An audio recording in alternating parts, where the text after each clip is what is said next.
Welcome to the second video in the Pirkei Avot series, and this is the second Mishnah in the first chapter of Pirkei Avot. And we finished off with the first in the previous text that there were these people of this great assembly. Now we start off that saying Simon the righteous, Shimon HaTzadik, was one of the remnants of this great gathering, this great assembly.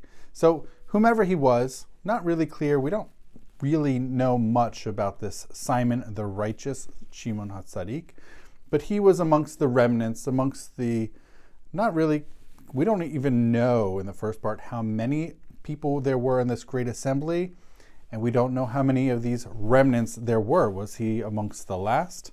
Not clear. Probably if he was amongst the remnants, we don't even know what happened to them. But here he is presented as one of the few and the final remainers. Hu haya omer, and he used to say. This phrase, he used to say, is actually quite commonly employed here throughout Pirkei Avot, throughout this entire text of Avot. It's not something that someone said once, it's something that someone said on a frequent and common basis. I don't know if you could necessarily say it was a motto, but it was certainly something that was frequently stated by this particular person. Now here, also one other thing that is key to note is that he is not introduced as a rabbi. He is not Rabbi Simon the just or the righteous. He is simply Simon the righteous. This is still before the times of the rabbis, which we'll eventually get into. And I just wanted to point that out throughout much of this first chapter of Avot. Most, if not all of the, let me just quickly check and run through, that as it turns out, we really have no rabbis in the first chapter of Pirkei Avot. No rabbis. We do have at the end rabbans, which are a special, which we'll get into. They are basically rabbis. They're the forefront. But for the most part, this first chapter really doesn't have rabbis. Now, what is it that he used to say, this Simon the righteous? He used to say, upon three things does the world stand. Three things. So basically, which makes sense. I have a couple things to say about this. The first is, if you think about something upon which to sit or to stand, you can't stand or sit on something that has only two legs, right? You can stand or sit on something that has 4, 6, or more. The very bare minimum is 3. And that's what Simon the righteous offers here, is that there are 3 things, the very bare essential 3 aspects of the world upon which the world stands. There might be more. There might be some that have a less essentiality to them.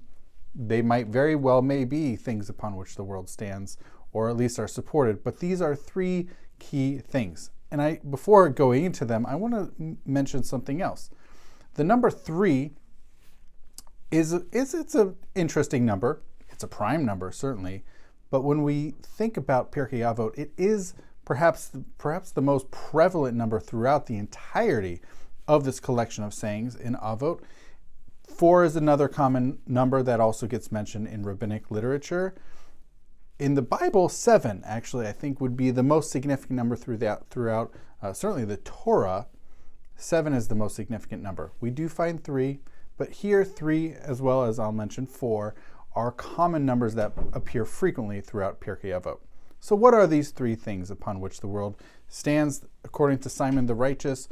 The first one is Torah, second one is service, and the third is Gemilut Chasadim, acts of piety.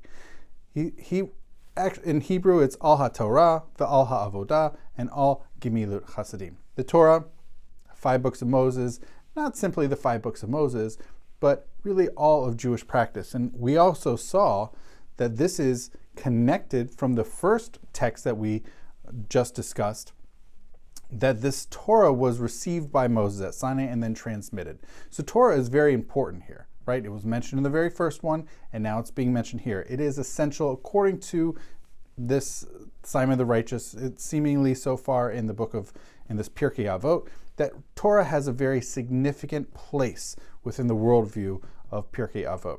The second thing is the service. The service is here, it's the temple service.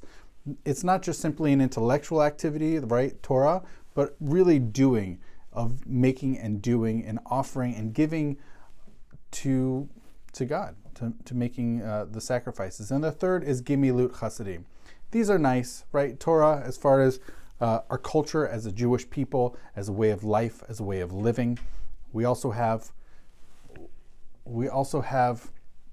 in addition to that, we also have avodah, that we have to give of ourselves, that there is a physical activity, physical action. And this third thing is Gimilut Chasadim. Yeah, these things are maybe more religious, but Gimilut Chasadim is more interpersonal, doing things that can benefit our fellow human beings. So these three things, according to Simon the Righteous, are the three very essential pillars upon which the world stands. All right. Thank you so much for watching.